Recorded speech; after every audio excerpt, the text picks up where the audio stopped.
play? Yeah, we're going to play on the ultimate gaming machine. Oh, yeah. We built this, baby. Well, we built this with the help of Lloyd Case and at our corporate cousin Computer Gaming World, who actually put this together for the first time. He came up with the most outrageous gaming system possible, and so we thought it would be fun to build it, or Phil to build it, and here it is, the ultimate gaming machine. So the next 2 days, today and tomorrow, we're going to take an up-close and personal look at this performance beast. Based? Beast. It's a based. It's a beast. Starting with the main components, the motherboard, the CPU, the memory, the case. We'll do the audio subsystem tomorrow. We'll talk about game controllers, the monitor subsystem. We'll talk about the video and incredible games you can play on UGM. So let's start off talking about what we thought and what Lloyd thought made the ultimate gaming machine. What we're going for here. So first of all, I think to me the key is speed. It's got to be fast, right? Well, sure, but what is the good of fast if you can't get in the game and completely lose yourself in it? I agree. You know, you need to be able to go into your game room, turn out the lights, play your game, and then look up, and it's 6 hours later. Yeah, your spouse will love that. And I'll tell you what, this machine is virtual reality. Yeah. The other thing is, we wanted to do it at a, not a millionaire's cost, something that maybe somebody could actually afford, except for this ridiculously expensive monitor, which is almost $5,000. The system itself, with a regular monitor, would top out at about $4,500, which is not completely out of touch. It's not unspeakable. You can always add a couple of components from it. Sure. I mean, we have, this is our little UGM. That's what we call him for short. This is our set system. Now, we have some compare and contrast with these. Now, they both have a Pentium 2 300 yep. processor in them. This guy has, well, the set machine has 32 meg of EDO RAM in it, which is perfectly acceptable, nothing to be ashamed of. That's a reasonable amount of memory. This machine has 128 meg of SD RAM. Not a reasonable amount. Not a reasonable amount at all, and we'll explain all that later. A lot. A lot. We've got FM synthesis on that machine. Right. Okay, that's the sound. We'll explain that later. We have wavetable synthesis. Makes a big difference. And we added some 3D sound in there, too, to really go great. Oh, yeah. But the biggest difference you're going to see on these two machines is the video. Yes. And that's because of the video cards we put in here. Just incredible. Let's start by opening it up, and you can see what's in here. This is a great case. It's very easy to access. You just pull off the front, open the side door. Couldn't be simpler. In fact, you know, because I'm a big geek, the case is my favorite part. This is because you don't really think about the case. What's in a case? Well, let me tell you, this is an Adtronics case. It's a really amazing thing. It's got a really high-quality power supply. Your hard drive just slides in and out. We've got 2 hard drives in this machine that just slide in and out here on a tray. Ba-ting, you're done. 8 drive bays, 5 fans. It's just really tons overkill. of room. I mean, it's totally, it's the over-the-top case, but it rules. Inside the case, we put in a ASUS motherboard.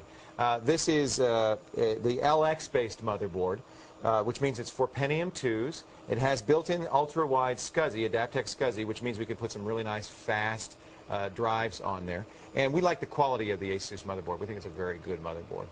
Yes, and we have our little Pentium 2 in there. That's our Pentium 2 300, which, when we put it in the machine, was the most ultimate thing that you could possibly get. Now, we got to explain that a little bit, because one of the problems with doing the ultimate gaming machine is it doesn't stay ultimate very long.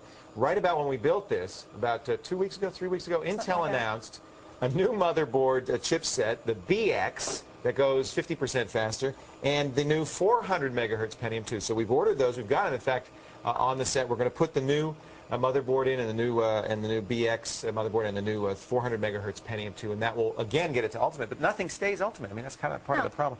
Don't expect a huge increase, by the way, once we do that. It's only about 10 to 15% increase in speed, we think. But still, you take the thing out of the box, it starts getting dust. Ultimate. That annoys me. Okay. Ultimate. All right. Now we'll talk about some more good things with our 128 meg of RAM. Now let me explain this. This is SD RAM, synchronous dynamic RAM, means it can read and write at the same time. We have 128 meg in this machine, which is just so incredibly greedy, but let me explain that. Normally, you only need 64 meg of RAM for most games, okay? 64 is going to be as high as you're ever going to need to go, but we're hogs, and we also want to use this as a Quake 2 server. So, thus the 128. Yeah, that's good news for you, because that means once we get this online, we're going to give people a chance to play with it over the internet, playing Quake with us. Oh, yeah. It also has 2 Seagate drives, cheetah drives in here. We put in originally, I think, a 4.1. We've got also a 9.1 gigabyte hard drive. You can never have too much too much storage space. Some of these games are hundreds and hundreds of megabytes. The other nice thing about the Cheetah is it is one of the new very fast SCSI drives. It spins at 10,000 RPM, which is almost twice as fast as a standard IDE drive. That means you're going to get twice the throughput. Games are going to move much, much faster through. Oh yeah, helping your games move along faster. Also, we have our little Plex Store 32-speed CD-ROM, okay? 32-speed. Well, let me just explain. That's going to help you with your installs, and also a lot of games have video cutscenes in them, and your video is probably going to play better coming from that CD. Won't make a big difference in the actual gameplay for the most part, because usually if something needs fast throughput, the games copy it to the hard drive. I'm exhausted. We've got so much more coming up, but now's the time to talk to us in the chat room. Conversation is going on right now at zdtv.com.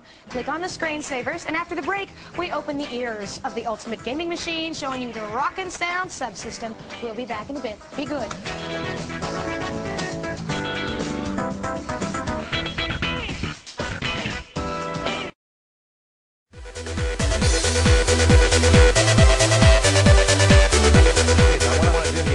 Show you real quickly the difference between FM synthesis and wavetable synthesis. Most of the older 16-bit and 8-bit sound cards used FM synthesis. They synthesized sound by playing it back through a synthesizer, and it sounded kind of like this. I don't know, can you hear this? This is like 80s danger music. Yeah, it sounds dorky, okay? It sounds like Pac-Man, all right? Now, Kate's going to play you a MIDI. Now, these are MIDIs. A MIDI on the UGM using wavetable synthesis. The difference there is wavetable synthesis uses real instrument sounds that have been recorded and installed into the card so that they play back real instruments. And you'll hear the difference. I mean, the bass sounds like a bass. A drum sounds like a drum. So we've gone from bad 80s danger music where the chick in the orange lip gloss is running with secret files. Now we have, well, let's see if we have. Can we get this? All right. This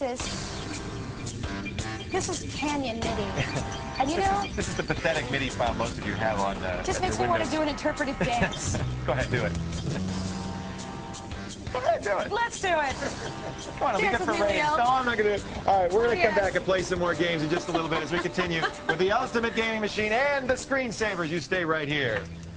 This is music that's just making me feel arty. You know what I'm saying?